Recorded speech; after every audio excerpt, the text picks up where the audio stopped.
wasiir ku-xigeenka qorsheynta Somaliland ayaa waxa uu ka waramay halkii ay ku dambeysay waanwaantii shaqaaqada dhimashada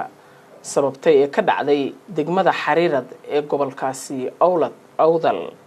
Cabdifataax Axmed ayaa boorama faafahinta warkaasi guud ahaan nooga soo diray. wasiir ku-xigeenka wasaaradda qorsheynta iyo iskaashiga caalamiga ee Somaliland mudane Xasan Daahir Dhimbiil oo socdaal howleed ku jooga magaalada Boorama ee xarunta gobolka Awdal kana mid ahaa wafdigii wasiirada oo xukuumadda Somaliland u dirtay waanwaanta beelaha walaalaha ee dhawaan shaqaaqada dhimashada sababtay ku dhaxmartay deegaanka Xariirad ee gobolka Awdal ayaa maanta waxa uu ka warbixiyay halkii ay ku dambeysay waanwaantii ay ka dhaxwadeen beelahaasi degmada Xariirad ee gobolka Awdal. waxaan u tagnay dadka oo aan salaamin dadka oo aan isdhexgelin dadka oo runtii aad iyo aad u kala fogaaday muddo badan kala maqnaa ilaa iyo dhowraystaykii waxaan alxamdulillah ilaahay noo suurtageliyey dadaal badan kadib inaan labadii beelood gacmaha isku saaro wadahadal loo furo nin walba wuxuu ka cabanaya inuu sheego waxaan filayaa in shaqada cusub gudahood ama shaqada markay dhammaato dhammaan guurtidii iyo labadii beelood ee wax ka dhexeeyeen ayaa geed mar labaad ku kulmi doonaan Xariirad si loo sii ama qaado balaanin loo kala qaado waxyaabihii lagu kala xukumay loo kala qaado. sidoo kale wasiirku waxa uu ka hadlay howlaha horumarineed ee dhanka wadooyinka ay xukuumadda Somaliland muddooyinkii ugu dambeeyay ay ku talaabsatay waxaana hadaladiisa ka mid ahaa waxaan rabaa Somaliland markaa waxay xagaa saartay wadadii horumarka maadaama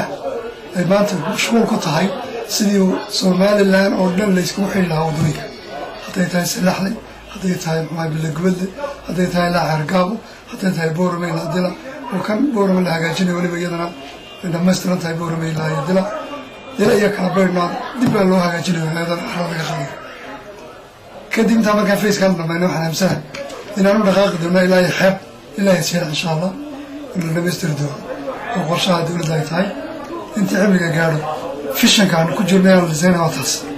Cabdifataax Axmed, Somali Channel, magaalada Boorama.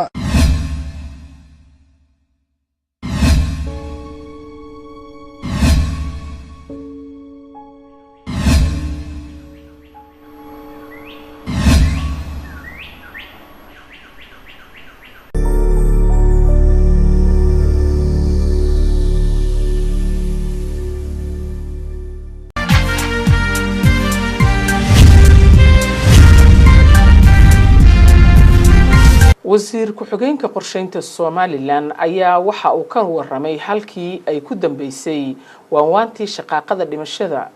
sababtay ee ka dhacday degmada Xariirad ee gobolkaasi Awdal. Cabdifataax Axmed ayaa boorama faafahinta warkaasi guud ahaan nooga soo diray. wasiir ku-xigeenka wasaaradda qorsheynta iyo iskaashiga caalamiga ee Somaliland mudane Xasan Daahir Dhimbiil oo socdaal howleed ku jooga magaalada Boorama ee xarunta gobolka Awdal kana mid ahaa wafdigii wasiirada oo xukuumadda Somaliland u dirtay waanwaanta beelaha walaalaha ee dhawaan shaqaaqada dhimashada sababtay ku dhaxmartay deegaanka Xariirad ee gobolka Awdal ayaa maanta waxa uu ka warbixiyay halkii ay ku dambeysay waanwaantii ay ka dhaxwadeen beelahaasi degmada Xariirad ee gobolka Awdal. waxaan u tagnay dadka oo aan salaamin dadka oo aan isdhexgelin dadka oo runtii aad iyo aad u kala fogaaday muddo badan kala maqnaa ilaa iyo dhowraystaykii waxaan alxamdulillah ilaahay noo suurtageliyey dadaal badan kadib inaan labadii beelood gacmaha isku saaro wadahadal loo furo nin walba